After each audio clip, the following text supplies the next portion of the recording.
যে আল্লাহ কি পাক ধরনের? আমাদেরকে এত নিয়ামত দিয়েছেন, সুস্থতা দিয়েছেন, ভালো রাখছেন, সুখ শান্তি দিয়েছেন, পাশাপাশি আমরা যে ইবাদত গুলো করতেছি আল্লাহ পাকের জন্য, আল্লাহ পাক যদি দয়া করে বা রহম করে আমাদের উপরে, উনি এর প্রতিদান দিবেন, উত্তম প্রতিদান দান করবেন হাসর জান্নাতে। জি। যত ইবাদত করতেছি সবগুলার প্রতিদান আল্লাহ পাক আমাদের দিবেন, এখন দিচ্ছেনও।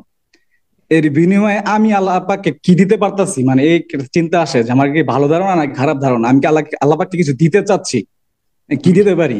এখন ধারণা আসে যে চোখের জল মানে কান্না দিতে পারি, এটা কি আল্লাহ পাক, মানে এটা তাও তো আমাকে এর বিনিময়ে আল্লাহ পাক আরো ভালো কিছু দিবেন, মানে আল্লাহ পাক শুধু আমাদেরকে দিয়ে যাবেন, তা আমরা জি। আল্লাহ পাককে কি দিতে পারি, মানে এই ধারণাটা আসে আর কি, ভালো ধারণা নাকি খারাপ ধারণা, আর আল্লাহ পাককে কি দিতে পারি আমি, এটা আবার কি জানতে চাচ্ছি।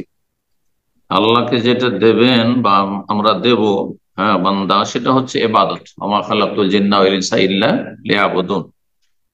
আমাদেরকে আল্লাহ যে উদ্দেশ্যে সৃষ্টি করেছেন সেই উদ্দেশ্যটা সুন্দরভাবে আমরা বাস্তবায়ন করব। কথা বোঝা গেছে? এই জন্য হাদিসের দোয়ায় রয়েছে, আল্লাহ আইনি আলা যিকরিকা ওয়া শুকরিকা ওয়া হুসনে ইবাদাতিক, মানে সুন্দর কোয়ালিটির ইবাদতের তৌফিক দান করো। সুন্দর কোয়ালিটি ইবাদত, তো যেই ইবাদত আপনার কোয়ালিটির আছে তার চাইতে সুন্দর থেকে সুন্দরতম এবাদত করার চেষ্টা করুন আর সমস্ত ইবাদতের ক্ষেত্রে। এবং যেগুলো পরিমাণ বাড়ানো যাবে, যেমন দৈনিক কোরআন তেলাওয়াত, সুন্নত নফল সালাত ইত্যাদি, এগুলির ক্ষেত্রে সুন্নত নফল সিয়াম রোজা এগুলিকে বাড়াইতে পারেন। কিন্তু ফরজ তো আপন জায়গায় সংখ্যার দিক থেকে ঠিক থাকবে, পরিমাণের দিক থেকে, কিন্তু সেটার কোয়ালিটি সুন্দর করা যাবে। কোয়ালিটি সুন্দর করা যাবে, খুশু সুন্দর করা যাবে, তাতে জিকির আজকার সুন্দর করা যাবে, মনোযোগী হওয়ার বিষয়টি। তো সুন্দরভাবে ইবাদত করার চেষ্টা করুন, এটি হচ্ছে আল্লাহকে আমাদের দেওয়া। এবং আপনার কথা থেকে যেটা জানলাম যে আল্লাহ আমাদেরকে আমাদের ইবাদত বন্দেগীর বিনিময়ে আহ, সবই দিচ্ছেন, দুনিয়াও দিচ্ছেন, আমরা দুনিয়াও পাচ্ছি। কিন্তু দেখেন একটি কথা এখানে খুব সতর্ক সাবধান, যে আমাদের ইবাদত বন্দেগীর উদ্দেশ্য যেন দুনিয়ার নিয়ামত না হয়।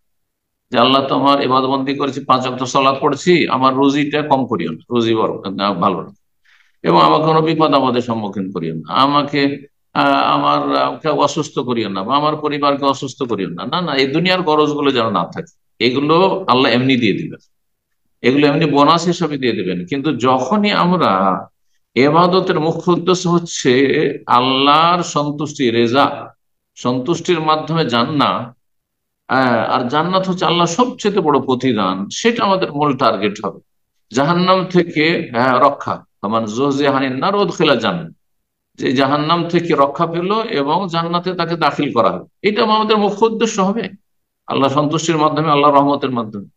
কিন্তু আল্লাহ, আমি নামাজ রোজা করছি, এতে হবে কি, যারা দুর্বল ইমানের মানুষ হয় কি, যে নামাজ রোজা করেছে, খুব ধার্মিক, তারপরে যখন বালা মুসিবত চলে আসে, আর্থিক সংকট চলে আসে, তখন অসন্তুষ্ট হয়ে যায়। আল্লাহ, আল্লাহ এত ডাকছি তোমাকে, এত দোয়া করছি, এত নামাজ পড়ছি, তাও তুমি খেতে দাও না, তাও তুমি অসুস্থ রাখছো, তখন ইমান হারিয়ে যায়। কিন্তু তকদিরের প্রতি ইমান খারাপ হয়ে যায়, যার ফলে দুনিয়ার কোনো গরজ করবেন না, এমনিতে আল্লাহ দেবেন, এমনিতে দেবেন। এই কথাটি বিজ্ঞ আলেমগণ লিখেছেন, এই কথাটি আমি আপনাদের সাথে শেয়ার করছি যাতে আমরা এই ভুলে না থাকি। অনেকে এই ভুলের মধ্যে রয়েছেন, আমি অনেকের সাথে কথা বলে দেখেছি, দুনিয়ার সমস্ত সুখ শান্তির জন্য আমি নামাজ রোজা করছি, হজ জাকাত না, কখনো না। দুনিয়ার সুখ শান্তি তাহলে না থাকলে করবো না, আর একই অবস্থায় করবো, বরং ওর চাইতে সুন্দর করে করবো, আরো ভালো করবো, সুখে থাকলেও করবো, দুঃখে থাকলেও। এই মন মানসিকতা থাকতে হবে। আল্লাহর তৌফিক দান করুন। তারপরে আল্লাহকে আমাদের দেওয়ার কোনো প্রয়োজন নাই ইবাদত ছাড়া। কারণ আল্লাহ বলছেন যে মা উরিদ মিনহুম ওয়া মা খালাকতুল জিন্না ওয়াল ইনসা ইল্লা লিয়াবুদুন, ইবাদতের জন্য সৃষ্টি করেছি একমাত্র জিন ইনসানকে। মা উরিদ মিনহুম রিজকান, তারপরে আয়াতে সূরা জারিয়াত, তাদের কাছ থেকে আমি কিছুই চাই না, রিজিক চাই না। ওমা উরিদ আন ইউতিম, তাদের কাছ থেকে খাবারও চাই না। ইন্নাল্লাহু রাজ্জাকু যুল কুওয়াতিল মাতিন, বরং আল্লাহ রাব্বুল আলামিন যিনি রাজ্জাক, রিজিক দাতা, এবং তিনি মহাশক্তিধর। আল্লাহ রাবুল আলমিন আমাদের সুন্দরভাবে এবাদত সম্পাদন তৌফিক দান করুন, এবং আমাদের ত্রুটিগুলিকে আল্লাহ মাফ করুন। যতই এবাদত বন্দি করি, একটি দুনিয়ার নিয়ামতের বদলায় দিয়ে দিতে পারবো না। বুঝতে পারছেন না? এই চোখের নিয়ামতের বদলায় দিতে পারবো না।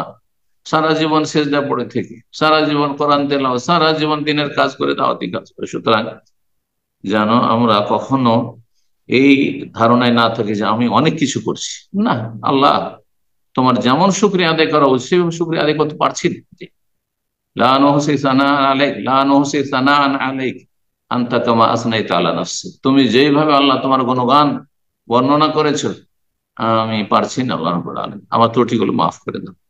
বারাকাল্লাহ ফিক।